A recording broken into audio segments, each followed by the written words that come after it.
अस्सलाम वालेकुम, क्या हाल चाल है सबके। आज की जो वीडियो है ना, इसमें अभी हम लोग एनालिसिस तो करेंगे ही करेंगे। ऑलरेडी टाइम जो है ना वो काफ़ी लेट हो गया, लेकिन आज ना आप लोगों को मैं एक खूबसूरती बताऊंगा डेरिव मार्केट की, ठीक है। वो देखने के बाद ना आप लोगों के दिलों से ये चीज़ निकल जाएगी कि यार मैं 2 बजे उठाऊं, मैं 4 बजे उठाऊं, मैं 8 बजे उठाऊं, ये वीडियो कब आ रही है। ठीक है। आज की वीडियो जो है ना आप लोगों ने बेशक डाउनलोड कर लें, बेशक इसको रात को देखिएगा, लेकिन सारी वीडियो देखनी है। आज की वीडियो में एनालिसिस से ज्यादा ना इसमें मैं एक दो चीजें डिस्कस करने वाला हूँ जो लोगों के ज़हनों के अंदर ये क्वेश्चन है ना कि यार ट्रेडिंग सबसे बेस्ट कौन से टाइम फ्रेम में होती है। ठीक है। सपोर्ट रेजिस्टेंस पे ट्रेडिंग करनी चाहिए या सप्लाई एंड डिमांड जोन पे ट्रेडिंग करनी चाहिए, कौन सा मेथड इसमें बेस्ट होता है, मेरा तरीकाकार क्या है। ठीक है। बाज दफा मैं ट्रेड एविडेंस के साथ लेता हूँ, बाज दफा मैं एविडेंस को देखता ही नहीं हूँ, एविडेंस कभी दूर दूर तक जो है ना वो कोई ताल्लुक नहीं होता है, फिर भी मैंने जो है ना वो ट्रेड की हुई होती है। ठीक है।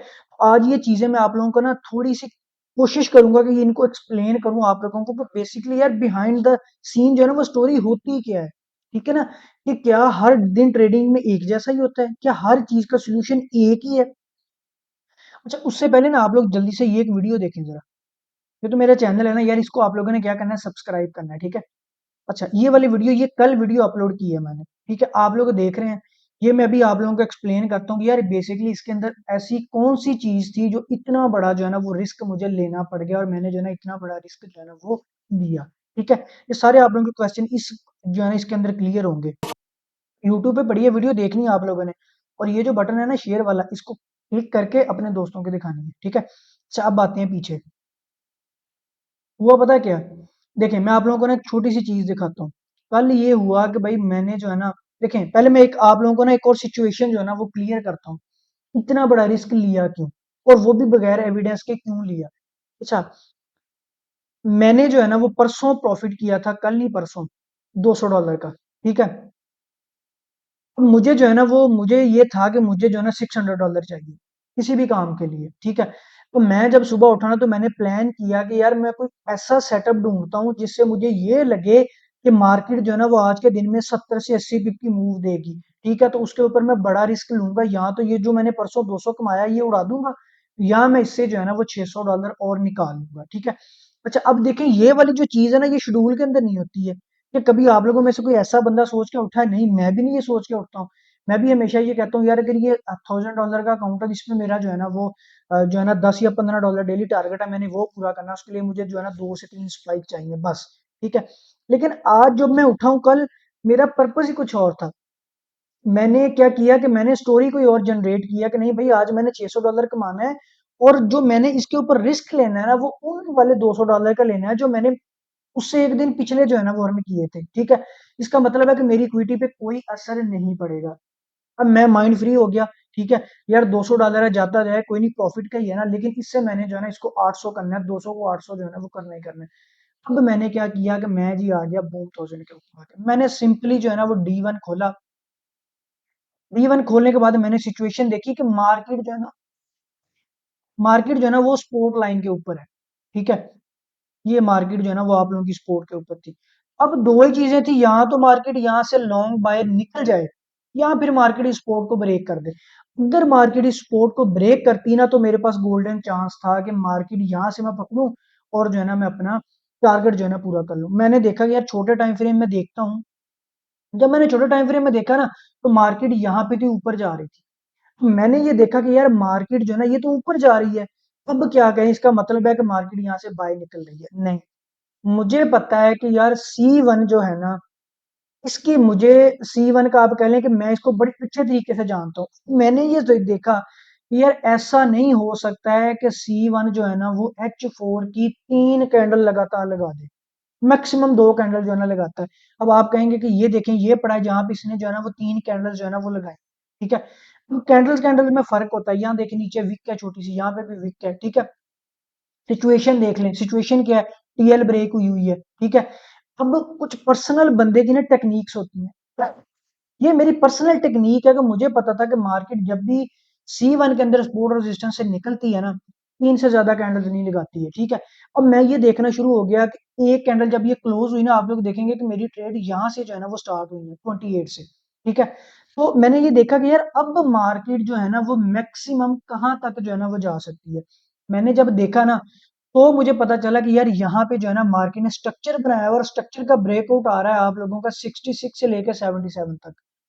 ठीक है, अब मैंने देख लिया कि यार ये 66 से लेके ना 67 तक जो है ना वो आ रहा है। ठीक है, अब दो चीजें थी, यहाँ तो मैं सारी ट्रेड जो है ना वो 966 से लेके 977 तक जो है ना वो लगाता है इन 11 पिप्स के अंदर। ठीक है, या फिर मैं जो है ना वो एविडेंस देखने के बाद लगाता। ठीक है, या फिर जो है ना मुझे इतनी स्ट्रेटेजी के ऊपर इतना भरोसा था कि भाई मुझे पता है कि ये जो कैंडल है ना दूसरे वाली, या तो ये कैंडल क्लोज जो है ना ऊपर विक छोड़ेगी, या फिर अगली नेक्स्ट कैंडल जो है ना वो फिर से नीचे आ जाएगी। ठीक है, ये हिस्ट्री के अंदर बड़ी पड़ी है इसकी कैंडल्स की, ये जो है ना कंफर्मेशन जो है ये वाली। मैंने ये डिसाइड किया कि पहली कैंडल हो गई है, अगली कैंडल के स्टार्ट से मैं जो है ना पहले ये 5 घंटे की होती है ना कैंडल, 4 घंटे की। ठीक है, पहले 2 घंटे में इसके ऊपर 0.5 की लॉट लगाऊंगा, उसके बाद अगले 2 घंटे में मैं 1 की स्टैंडर्ड लॉट लगाऊंगा। मुझे पता है इसकी H4 की जो कैंडल है ना उसकी रेंज 40 से 50 पिप है। अब 40 से 50 पिप के बाद मुझे मैंने कैलकुलेट किया कि मैं 5 5 पिप के बाद अगर जो है ना ये 3 3 पिप के बाद अगर ट्रेड लगाता हूँ तो 50 पिप के अंदर अंदर मेरा स्टैंडर्ड 10 का वॉल्यूम जो है ना वो अचीव होगा। ठीक है, और मार्केट ने ऐसे ही किया। ठीक है, जब मार्केट ने यहाँ पे आके पहला स्पाइक दिया है ना, यहाँ पे आके ये वाला मार्केट ने काम करना शुरू किया, ये वाला, बल्कि ये कहाँ पे था, यहीं पे था, ये वाला। जब मार्केट ने ये स्पाइक दिया और ये स्पाइक दिया ना, अब मुझे ये देखें, ये डाइवर्जेंस, ये भी एक जो है ना M1 का एक पैटर्न है। कभी जब हमारी प्लेलिस्ट कंप्लीट होगी ना तो स्पाइक के ऊपर आएंगे ना तो मैं आप लोगों को कुछ इसके पैटर्न जो है ना वो बताऊंगा। ठीक है, ये कुछ टेक्निक्स है मेरी अपनी निकाली हुई। तो मुझे क्लियर हो गया कि अब मार्केट जो है ना वो यहाँ से मैक्सिमम 4 5 पिप और ऊपर जाएगी और ये जो है ना वो नहीं निकल सकती है। तो मैंने अपनी स्टैंडर्ड लोड यहाँ तक 10 की कंप्लीट कर दी। उसके बाद फिर मार्केट जो है ना वो नीचे आना शुरू हो गई। ठीक है, ये बात की स्टोरी है कितना नीचे आई। ठीक है, लेकिन अभी जो चीज मैं आप लोगों को बताना चाह रहा हूँ ना वो ये था कि बाज दफा कुछ एविडेंस इतने ज्यादा स्ट्रोंग होते हैं ना कि आपका एक्सपीरियंस इतना ज्यादा हो जाता है उनके अंदर, आप अगर नहीं भी वहां पे एविडेंस देखते हैं ना कोई मसले वाली बात नहीं होती है। लेकिन ये तब होता है जब पैसा एक्स्ट्रा हो। जो मेरे पास $200 था वो आया ही मैंने उड़ाने के लिए इसमें डाला था। ठीक है, वो प्रॉफिट था, मैंने उसको उड़ाना ही उड़ाना था, वो निकल भी जाता मुझे कोई परवाह नहीं होनी थी। ठीक है, इस वजह से मैंने इतना बड़ा रिस्क लिया। और दूसरा, बड़े टाइम फ्रेम का स्ट्रक्चर था जिसका अभी तक कोई भी बड़ा रीटेस्ट नहीं हुआ था। तो 110% श्योरिटी थी कि मार्केट रीटेस्ट करेगी, ऊपर से अच्छे वाली टीएल आ रही थी। ठीक है, तो मार्केट का यहाँ से गिरना तय था। ठीक हो गया। अब फिर साथ में एक और चीज भी मुझे पुश कर रही थी कि भाई जो मार्केट ऊपर जा रही है ना D1 में, ये बेसिकली इस तरह इस सपोर्ट को नहीं ब्रेक करेगी, ऊपर से वॉल्यूम लेके आएगी, फिर एकदम से इसको जो है ना वो ब्रेक करेगी। कभी भी इस तरह ब्रेकआउट नहीं होता है बड़े पॉइंट का कि मार्केट आई है वहां पे ऐसे ऐसे ऐसे ऐसे करके नीचे चल जाए, नहीं, मार्केट हमेशा ऊपर जाती है फिर भाग के आती है और उस पॉइंट को जो है ना वो ब्रेक जो है ना वो करती है। ठीक है, तो ये सारी स्टोरी थी उस ट्रेड की जो कल ली है। अब बहुत सारे लोग गैम्बलिंग बोल रहे हैं। अब आप लोग इन सारे एविडेंस को देखने के बाद कमेंट्स में मुझे बताएंगे क्या ये गैम्बलिंग थी। ठीक है, क्या इतना रिस्क बंदा जब इतना कॉन्फिडेंट होता है तो ले सकता है ना। देखिए कोई ऐसा तो नहीं हुआ ना कि सारे एविडेंस बाद में बने हो, ये सारे के सारे पहले एविडेंस है जो मैंने आप लोगों को जो है ना वो क्लियर किए हुए सारे के सारे। यहाँ से मार्केट जाएगी, ये ऊपर जो है ना वो आप लोगों का जो है ना वो रेजिस्टेंस एरिया स्ट्रक्चर का ब्रेकआउट हुआ है। ठीक है, और फिर मार्केट यहाँ से जो है ना वो नीचे जो है ना वो आई है। ठीक है, अब इसमें आप लोगों को जो है ना वो तीन चार चीजें जो है ना पता लगी हैं, काउंट करें साथ लिख लिया करें। एक, टाइम फ्रेम मैटर नहीं करता है, बेशक बड़े टाइम फ्रेम पे ट्रेड करें बेशक छोटे टाइम फ्रेम पे ट्रेड करें, हर टाइम फ्रेम का स्ट्रक्चर एक जैसा होता है, टाइम कम ज्यादा होता है। उसमें भी सपोर्ट काम करती है, उसमें भी रेजिस्टेंस काम करती है, बड़े में भी रेजिस्टेंस सपोर्ट काम करती है। सिर्फ टाइम का फर्क आ जाता है, कहीं पे 8 घंटे में ट्रेड कंप्लीट होती है, कहीं पे 10 मिनट के अंदर कंप्लीट हो जाती है, सिर्फ और सिर्फ टाइम फ्रेम ये शो करवाते हैं। ठीक है, एक, दूसरा, कि बगैर एविडेंस के ट्रेड कर सकते हैं, तब कर सकते हैं जब आप लोगों के पास एक्स्ट्रा बैलेंस हो, कोई प्रॉफिट आप लोगों के पास पड़ा हो और आप लोगों ने उसको 3 से 4 गुना कर लो। ठीक है, और सेटअप इतना कमाल का हो जिसको आप पहले 100 दफा जो है ना ट्रेड कर चुके हो और आपको श्योरिटी हो कि जो है ना इसका एसएल जो है ना वो तकरीबन अगर मैंने 100 दफा ट्रेड किया तो 5 दफा ही हुआ, 95% जो है ना इसकी टीपी हुई है, उसके ऊपर जो है ना आप लोग अप्लाई कर सकते हैं। ठीक है, दो चीजें हो गई हैं। और थर्ड, और जो थर्ड पॉइंट है ना जो सबसे ज्यादा अहम पॉइंट है, इस तरह का रिस्क उस पेड़ के ऊपर लिया जाता है जिसका आपने डे 1 से लेके, यानी कि जैसे बच्चा पैदा होता है ना, आप उसके साथ डे वन से रहे हैं, आपको पता होगा ये कैसे जो है ना बढ़ा हुआ है, इसकी नेचर क्या है, तबीयत कैसी है, सारा कुछ इसका कैसा है। मैं आप लोगों को अक्सर कहता हूँ कि C1 मेरा फेवरेट पेयर है, मैंने इसमें बहुत ज्यादा टाइम जो है ना वो स्पेंड किया हुआ है, ठीक है। इवन कि मुझे एक एक कैंडल इसकी याद है कि D1 की अगर एक कैंडल इस तरह की लगती है तो अगली कैंडल किस तरह की लग सकती है। मेरे ज़हन में ये होता है कि अगली कैंडल्स किस तरह की जो है ना वो लग सकती हैं। तो ये 3 चीज़ें आप लोगों ने हमेशा याद रखनी होती है, ट्रेडिंग के अंदर ये चीज़ें होती हैं। डेली बंदा एक नई स्टोरी लेके जो है ना वो निकलता है, ठीक है। अब हम लोग चलते हैं एनालिसिस की तरफ। सबसे पहले इसी के एनालिसिस जो है ना वो करते हैं, ठीक है। अब देखें ये सपोर्ट तो हो गई है ब्रेक D1 की, ठीक है। अब सबसे जो मेन चीज़ है वो इसका रीटेस्ट है, ठीक है। अब हम लोग जो है ना वो वेट करेंगे कि मार्केट आए यहाँ पे, इसका जो है ना वो रीटेस्ट दे, और फिर हम लोग जो है ना वो को नीचे को जो है ना वो अगेन जो है ना वो हम लोग हेल जो है ना इसको करते हैं, ठीक है। दूसरा पॉइंट हमारे पास क्या हो सकता है, दूसरी सिनेरियो ये हो सकता है कि मार्केट इस सपोर्ट को ब्रेक करके रेजिस्टेंस को, सॉरी ठीक है, ऊपर निकल जाए, फिर हम लोग इस TL से जो है ना वो इसको सेल जो है ना वो करेंगे, ठीक है। सेकंड हमारे पास जो है ना ये हो सकता है यहाँ पे TL नहीं टच हो सकी, स्ट्रक्चर ब्रेक ऑफ स्ट्रक्चर पहले आ गया था, लेकिन यहाँ पे जो है ना वो मार्केट इस TL को टच कर सकती है, ठीक है।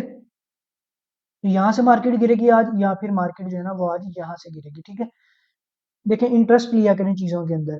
ट्रेडिंग जो है ना, मैं आप लोगों को बार बार एक ही चीज़ कहता हूँ कि यार ये जो ट्रेडिंग है ना ये सिर्फ और सिर्फ एक्सपीरियंस का नाम है, और इसमें कुछ नहीं है, मेथड जितने मर्जी सीख लो। यार इसमें कौन सा मेथड लगाया हम लोगों ने, कोई खास मेथड लगाया? कुछ भी नहीं मेथड लगाया, ये सिंपल टेक्निक के ऊपर हम लोग काम कर रहे हैं, और रिजल्ट आप लोगों के जो है ना वो जो है ना वो डेली सामने होते हैं। अब सेकंड चीज ये देखें जरा, कल मैंने आप लोगों को जो है ना ये बताया था B1 के अंदर,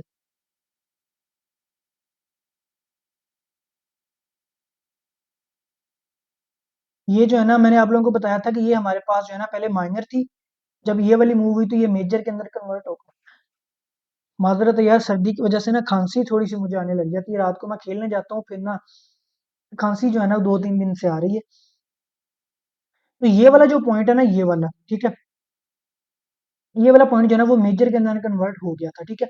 अब आप इस मेजर पॉइंट की देखें, मेजर और माइनर पॉइंट की निशानी पता क्या होती है, हमारे बोलने से पॉइंट जो है ना वो मेजर माइनर नहीं हो जाता। ये पॉइंट मेजर था ना, अब मेजर के ऊपर आके आप लोग मूव देखें किस तरह की लगी है, अगर ये मूव हल्की सी लगती है ना तो हम लोग कभी भी इसको मेजर समझते ही ना। जब हम लोगों ने इसको मेजर बोला है ना, मेजर बोला इसलिए कि देखें पहले इन दो पॉइंट्स के ऊपर हाई वॉल्यूम था, थर्ड टाइम फिर मार्केट ने वही वॉल्यूम शो करवाया, इसका मतलब है कि ये मेजर पॉइंट बनने के लायक है, ठीक है। अभी देखिए मार्केट यहाँ पे आएगी, अब हो सकता है कि मार्केट जो है ना वो अगेन यहाँ से मूव दे, लेकिन 1 2 3 4 5 मूव्स हो गई है ना, जितने ज्यादा टच होते जाते हैं ना 4 के बाद जो है ना वो सपोर्ट या रेजिस्टेंस उतनी वीक होती जाती है, ठीक है। अब देखा ना ये वॉल्यूम जो है ना वो काफी ज्यादा था, तकरीबन यहाँ से 200 पिप मार्केट ने लिए थे, अभी मार्केट ने 150 लिए हैं। हो सकता है नेक्स्ट मार्केट जो है ना वो 70-80 पिप ले होकर इसके बाद इसको ब्रेक जो है ना वो कर दे, ठीक है।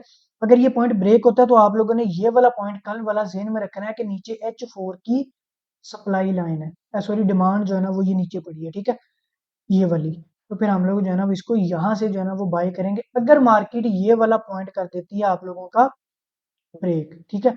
अगर ये पॉइंट ब्रेक नहीं करती है, तो ये देखें अभी जो मार्केट सारी निकल रही है ना, तो ये देखें ये जो इसके पास ना एक डिमांड जोन पड़ा है ये वाला, ठीक है। और यहाँ पे वॉल्यूम काफी ज्यादा था, मार्केट जो है ना इसी को रिस्पेक्ट दे रही है, इसको ब्रेक करेगी नीचे आएगी यहाँ तक, इस वाले पॉइंट पे, ठीक है। तो हम लोग यहाँ तक इसको देखेंगे, अगर ये 0-10 वाला एरिया क्रॉस होगा तो आराम से बाहर निकल जाना है, फिर हम लोग इसको यहाँ से जो है ना अगेन बाय में देखेंगे, अदरवाइज इसको बाय यहाँ से दरमियान से किसी ने इसको बाय नहीं करना, सीधा इसको नीचे आने देंगे, ठीक है। तो ये B1 है, इतनी मूव देना इसके लिए कोई मसले वाली बात नहीं है, 1 घंटे में इतना ये नीचे आराम से आ सकता है, ठीक है। पहले मैं आप लोगों को बता रहा था इस चैनल का, ठीक है। ये तो इसने नहीं किया, ठीक है, यानी कि इसने स्विंग कंप्लीट नहीं किया, इसको ब्रेक किया ऊपर जो है ना वो निकल गया, लेकिन कोई इतना फास्ट इसका जो है ना वो ब्रेकआउट नहीं हुआ, ये चैनल भी इतना खास नहीं था, ठीक है। कैंडल्स देखें बड़ी स्लो स्लो है, स्विंग बड़े छोटे छोटे हैं, छोटे स्विंग वाला जो होता है ना चैनल, इसका फिर ब्रेकआउट भी जो है ना वो इसी तरह का जो है ना वो होता है, ठीक है। अभी हम लोग इसका वेट करेंगे कि ये जो है ना वो नीचे आए, थोड़ा सा बड़ा टाइम फ्रेम में चलते हैं, ये पॉइंट्स हम लोग इसके मार्क करते हैं, इससे भी छोटे टाइम फ्रेम में जाते हैं, इससे भी बड़े टाइम फ्रेम में, सॉरी, ठीक है। अच्छा एक और चीज आप लोग नोट करें, मैंने यहाँ से स्टार्ट किया है, ठीक है। मैं अभी पहले एनालिसिस नहीं किया इसके, मैं अभी लाइव जो है ना वो एनालिसिस कर रहा हूँ। मैंने देखा मुझे इसमें कुछ चीज़ नज़र नहीं आई, ठीक है? इसका क्या मतलब है? इसका मतलब ये है कि इस टाइम फ्रेम के अंदर अभी कोई किसी किसी किस्म का भी जो है ना वो कोई सेटअप नहीं बन रहा। अभी मैंने ये देखा ये जो है ना अगर इसको ब्रेक करेगी मार्केट तो यहाँ से जो है ना वो नीचे आएगी, क्योंकि मार्केट इसको जो है ना सपोर्ट मान के ऊपर जा रही है। आज ना मैं थोड़ा सा मूड में हूँ, आप लोगों को ना वो चीज़ें वो बता रहा हूँ कि बेसिकली मैं एनालिसिस करता किस तरह से हूँ, एनालिसिस बेसिकली होते किस तरह से है, ठीक है? अब देखिए मैंने 15 देखा, मुझे सिवाय इसके और कुछ नजर नहीं आया, मैं इससे ऊपर टाइम फ्रेम में चला गया। अब मैं इसको देख रहा हूँ, मुझे यहाँ पे भी जो है ना ऐसा कुछ भी जो है वो नजर नहीं आ रहा। उससे बड़े वाले में मैं चला गया, ठीक है? यहाँ पे भी मुझे कुछ नजर नहीं आ रहा, उससे बड़े वाले में मैं आ गया। तो ये तो चैनल जो है ना वो बना हुआ, ठीक है? अब इसका यहाँ पे रीटेस्ट होगा, लेकिन ये टीएल इतनी स्ट्रांग नहीं है, ये चैनल इतना स्ट्रांग नहीं है, मेरे दिल को नहीं लगा, मैं जो है ना इसको भी जो है ना वो नहीं मान रहा हूँ, मुझे ये चैनल जो है ना वो अच्छा नहीं लगा। इससे बड़े टाइम फ्रेम में आ जाए, इससे जैसे बड़े टाइम फ्रेम में आया तो मुझे जो है ना वो अब देखें, अब चीज समझ में आ रही है कि यार ये चैनल का ब्रेकआउट हुआ है, वेज का ब्रेकआउट हुआ है, ठीक है? मार्केट ने जो है ना वो यहाँ से थोड़ी सी मूव अप दिखाई है। अब जो है ना लग रहा है कि ये जो है ना सप्लाई जोन बना है, मार्केट ने उसको टेस्ट किया, अब मार्केट जो है ना वो यहाँ से नीचे आ सकती है। एक चीज तो फौरन से मेरे जहन में आ गई कि यार जो 4425 वाला एरिया है ना, इस एरिया तक मैंने थोड़ा सा मुहतात रहना है, ठीक है? जब तक मुझे कोई अच्छा नहीं सेटअप मिलता ना तो मैं बीच में यहाँ पे 4500 या 4490 या 4480 पे रिस्क नहीं लूंगा। क्यों? क्योंकि ये 4425 वाला एरिया अच्छा है, ठीक है? एक चीज क्लियर हो गई। अब मैं आता हूँ छोटे टाइम फ्रेम में, ठीक है? अब मैंने आके अपना माइंड बना लिया है कि मुझे सेल में सेटअप चाहिए। क्यों? क्योंकि जो है ना वो यहाँ पे जो चीज मुझे नजर आई है ना, मुझे लग रहा है ये सेल में आएगा, तो अब मैं आके छोटे टाइम फ्रेम में सेल का सेटअप जो है ना वो देखूंगा। यहाँ पे आके मैंने ये देखा है कि मार्केट ऊपर से नीचे, ये यहाँ पे आके मार्केट ने साइडवेज बनाया, ये देखिए, ठीक है? साइडवेज बनाया। अब अगर मार्केट इसको ब्रेक करेगी तो नीचे जो है ना वो आएगी। अब छोटे टाइम फ्रेम के लिहाज से हम लोग जो है ना वो देखेंगे कि कहाँ पे आके जो है ना ये स्टॉप कर सकती है। अब हम लोग जो है ना इसकी सपोर्ट जितनी भी है ना इनको मार्क करेंगे, लेकिन ये सारी की सारी सपोर्ट जो है ना आप लोगों की ये माइनर है, इनमें एक भी जो है ना वो मेजर नहीं है। अब मैंने जो है ना वो सपोर्ट मार्क कर ली। अब मुझे पता चल गया कि भाई छोटे टाइम फ्रेम में ये 4535 तक आके रुक सकता है, एक 4508 तक आके ये रुक सकता है, 4493 पे आकर रुक सकता है, 4473 पे आकर रुक सकता है। ऐसे हरगिज नहीं हो सकता है कि मार्केट यहाँ से चले और सीधा आगे इधर ही रुके, रास्ते में कोई स्टॉप ही ना करे। नहीं, मार्केट ने रास्ते में स्टॉप करने हैं, हम लोगों ने वो स्टॉप जो है ना वो मार्क करने हैं, कहाँ कहाँ पे जो है ना ये रुक सकता है। सबसे पहला स्टॉप तो इसका ये वाला होगा, स्ट्रक्चर का ब्रेकआउट है, एक एक टच है, सेकंड टच है, ये थोड़ी सी जो है ना वो अच्छे वाली सपोर्ट है। यहाँ पे मार्केट अगर आगे स्पाइक देगी ना तो उसके पीछे रीजन एक ही होगी कि मार्केट ने ये वाला जो साइडवेज बनाया, मार्केट इसको रीटेस्ट करेगी। समझ में आई है किस तरह जो है ना वो लॉजिक बनी है? कभी भी कोई पॉइंट जो अच्छा होता है ना वहां पे सिर्फ एक एविडेंस नहीं होता, वहां से तीन चार एविडेंस जो है ना वो निकल रहे होते हैं कि क्यों मार्केट यहाँ से उठेगी, टेस्ट करने के लिए उठेगी, उठ क्यों रही है, सपोर्ट है, कौन सा टाइम फ्रेम की है, छोटे टाइम फ्रेम की है, क्यों है, सपोर्ट के ऊपर वॉल्यूम है, ठीक हो गया? अब अगर मार्केट जो है ना वो नीचे यहाँ पे आएगी तो यहाँ पे मार्केट ने एक साइडवेज बनाया हुआ है, यहाँ पे डेफिनेटली बायर्स जो है ना बैठे हुए हैं, उस बेस पे मार्केट जो है ना वो ऊपर जा सकती है। लेकिन जा क्यों रही है? जो ऊपर मार्केट ने ये सपोर्ट बनाई थी इसको रेजिस्टेंस में कन्वर्ट कर दिया है, तो मार्केट यहाँ से जाएगी और इसी रेजिस्टेंस को जो है ना वो टेस्ट करेगी, टेस्ट भी तो होना है ना इसका, वो यहाँ से मार्केट निकलेगी, टेस्ट करेगी, फिर जो है ना वो नीचे आएगी, ठीक है? तो ये बेसिकली ट्रेडिंग जो है ना ये पूरी एक फिल्म है, एक स्क्रिप्ट है, आप लोगों ने डेली उठ के लिखनी होती है। भाई कहाँ से हीरो ने जो है ना गुंडे ढूंढने हैं, कहाँ पे उनको मारना है, कैसे करना है, फिर जो है ना वो एंडिंग कैसे करनी है, सारी चीजें जो है ना वो किस तरह होती हैं, तो ये सारी चीजें आपस में जो है ना वो इंटरलिंक होती हैं इसके अंदर। तो अभी वेट करते हैं इसका, मार्केट ब्रेक करके नीचे आए तो इस वाली सपोर्ट से जो है ना इसको फिर बाय हम लोग देखेंगे, ठीक है? अच्छा, कमेंट्स में मुझे बताना है आप लोगों को आज की वीडियो जो है ना वो कैसी जो है ना वो लगी है, ठीक है? अब जो है ना अगर मैं क्रैश की बात करूँ ना तो ये जो है ना वो ऊपर आ गया क्रैश 300, ये वाला एरिया इसका अच्छा है, तो मैं करूंगा डिलीट। अब अगर मार्केट आप लोगों की यहाँ पे आके ना इस एरिया के अंदर कोई रेंज देती है ना या कोई आप लोगों को एविडेंस देती है, ये H1 है, H1 के अंदर एविडेंस आप लोगों को कैंडल का ही मिलेगा, डोजी हैमर कोई भी एविडेंस मार्केट देती है, इस वाले एरिया से हम लोग इसको सेल जो है ना वो कर सकते हैं 116 से 191, 116 से लेके 191 तक हम लोग यहाँ इस एरिया से जो है ना इसको सेल कर सकते हैं, ठीक है? ये जो है ना आप लोगों का एक तो स्ट्रक्चर का ब्रेकआउट है, ये देखें जरा, ऐसे ही है। और फिर जो है ना स्ट्रक्चर का ब्रेकआउट अच्छा हुआ था, अब जो है ना ये वाला मेजर रेजिस्टेंस में कन्वर्ट हो सकता है अगर मार्केट अब की बार यहाँ से रिजेक्शन लेती है तो मार्केट नीचे कहाँ तक आएगी, ये टीएल लगा लें। इस तरह भी हम लोग इसको कर सकते हैं, ये चीज, ठीक है। अगर मार्केट गिरेगी तो यहाँ तक आएगी, लेकिन अगर इसको ब्रेक करती है तो फिर मार्केट और नीचे जो है ना वो आ सकती है। लेकिन अगर इस पॉइंट से मार्केट रिजेक्शन ले तो क्रैश 500 कल का जो है ना वो बाय जाने लग गया है, ठीक है। कल ही जो है ना ये वाला पॉइंट हम लोगों ने मार्क किया था, मैं आप लोगों को बता रहा था भाई यहाँ तो यहाँ से रिजेक्शन लेके नीचे आएगा, अगर इसको ब्रेक करेगा तो फिर मार्केट जो है ना वो ऊपर निकलेगी। ऐसे ही मार्केट ने किया, मार्केट जो है ना वो बाय में निकल गई है। अब देखते हैं कि ये कहाँ तक जो है ना वो बाय में जा सकता है। एक तो ये वाला एरिया इसके सामने, सबसे पहले इसके सामने जो है ना वो आएगा। ये H4 का जो है ना वो सप्लाई जोन है, बड़ा है काफी ज्यादा, ठीक है। तो डेफिनेटली अब इसके अंदर हमें एविडेंस देखना ही पड़ेगा 34 से लेके 62 तक, यानी कि ये कोई 30 पिप का जो है ना वो एरिया बन रहा है, तो हमें इसके अंदर जो है ना वो मस्ट एविडेंस देखना ही पड़ेगा अगर मार्केट ने यहाँ से गिरना होगा। लेकिन अगर मार्केट इस एरिया को क्रॉस करती है, फिर ये ऊपर वाला एरिया जो ना आप लोगों के पास पड़ा है, ये तो काफी बड़ा है, इसको छोटा करते हैं ऐसे, ये वाला, ठीक है। तो सेकंड पॉइंट हमारे पास जो है ना वो ये होगा। अगर मार्केट ने यहाँ से गिरना हुआ तो मार्केट आप लोगों को अच्छे वाला जो है ना एविडेंस देगी। ये H4 के 30 पिप्स हैं और 30 पिप्स इनफ होते हैं M15 या M30 के अंदर एक वेज बनाने के लिए, चैनल बनाने के लिए। और एक आप लोगों की डाइवर्जेंस जो है ना वो तकरीबन बन भी रही है इसके अंदर, इसका मतलब है कि एविडेंस आना शुरू हो गए हैं, लेकिन अभी इनफ नहीं है, ठीक है। तो यहाँ पे स्विंग बहुत छोटे हैं, तो इस तरह की सिचुएशन में इसको सेल करना खतरा हो सकता है। स्विंग को बड़ा होने दें, ठीक है। स्विंग को जो है ना अभी थोड़ा सा बड़ा होने दें, उसके बाद फिर हम लोग देखेंगे कि जो है ना इसको सेल करना है कि नहीं करना है, ठीक है। इस वाले एरिया के अंदर आके अगर एविडेंस मिलेगा तो हम लोग इसको जो है ना यहाँ से सेल करेंगे, अदरवाइज फिर ये बाय निकल जाएगा, ठीक है। Last pair V75। अच्छा, इससे पहले मैं आप लोगों को एक चीज बताना चाहता हूँ, मैंने स्टार्ट में बोलनी थी, मुझे याद भूल गया कि मैं एक और पेयर जो है ना इसमें ऐड करना चाह रहा हूँ। BXY के नाम से जो है ना वो पेयर है, मैंने देखे हैं वो 4 पेयर हैं, उनमें से आप लोगों ने मुझे सजेस्ट करना है कि हम लोग कौन से वाले को जो है ना यूज करें। DX900 है मेरे ख्याल में, 200 है और 300 है, ठीक है। जो आप लोग मुझे कहेंगे ना वो वाला पेयर हम लोग इसमें ऐड करेंगे। मैं चाह रहा हूँ एक और नेचर का पेयर हम लोग इसमें ऐड करें, ठीक है। अगर मैं बात करूँ ना, थोड़ा सा मैं इसको नीचे एक्सपेक्ट कर रहा था, लेकिन मार्केट जो है ना ये यहाँ तक 220, 230, 225, 220 ये वाला एरिया, ठीक है। अब मार्केट ने क्या किया कि यहाँ पे जो है ना सपोर्ट थी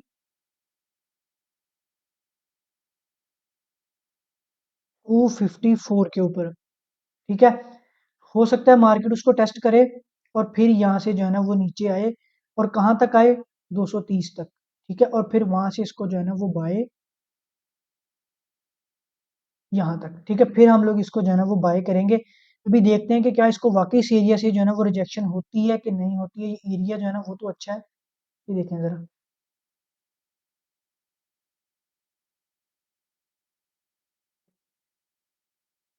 254, ये वाला जो है ना वो एरिया, कि यहाँ से इसको अगर रिजेक्शन होती है, थोड़ा सा मैं और पॉइंट्स मार्क कर लेता हूँ, ठीक है। अगर इसको यहाँ से रिजेक्शन होती है तो फिर हम लोग इसको सेल करेंगे कहाँ तक, 230 तक, ठीक है। उसके बाद फिर हम लोग इसको 230 से जो है ना वो बाय करेंगे, क्योंकि मैं चाह रहा हूँ कि हम लोग इसी टीएल को जो है ना वो इसको, मार्केट अभी इसी टीएल को फॉलो कर रही है, तो हम लोग इसी टीएल से इसको बाय करें, तो फिर ये होगा एसएल के चांसेस कम होंगे और मार्केट जो है ना वो हमें रेंज वाली जो है ना वो मूव देगी, ठीक है। अभी अगर यहाँ पे किसी ने ट्रेड लेनी है ना, तो आप लोगों का ये देखें 254 तक तो जो है ना इसकी रेंज बनती है। अगर आप लोगों ने किसी ने इसका एसएल लगाना भी है ना, तो ये वाला एरिया जो है ना 260 वाला, इसको क्रॉस करके लगाएंगे यहाँ पे तकरीबन 261 तक, ये इसका एसएल जो है ना वो आप लोगों का बनेगा। अगर बाइंग पॉइंट आप लोगों का 250 से लेकर सेलिंग पॉइंट 255 तक रहता है, फिर ये 261 उसका एसएल होगा, ठीक है। फिर मार्केट जो है ना 230 तक नीचे आएगी अगर कोई यहाँ पे ट्रेड करना चाहे, फिर वरना हम लोग इसको 230 से जो है ना वो बाय करेंगे, ठीक है। आगे कमेंट्स में मुझे बताना है कि आप लोगों को वीडियो जो है ना वो कैसी लगी। इंशाल्लाह वीक में एक दिन इस तरह की वीडियो अब जरूर आया करेगी, जिसमें एनालिसिस के साथ साथ हम लोग प्रॉपर टेक्निक्स जो है ना उनके ऊपर भी बात जो है ना वो किया करेंगे। Thank you, Allah Hafiz.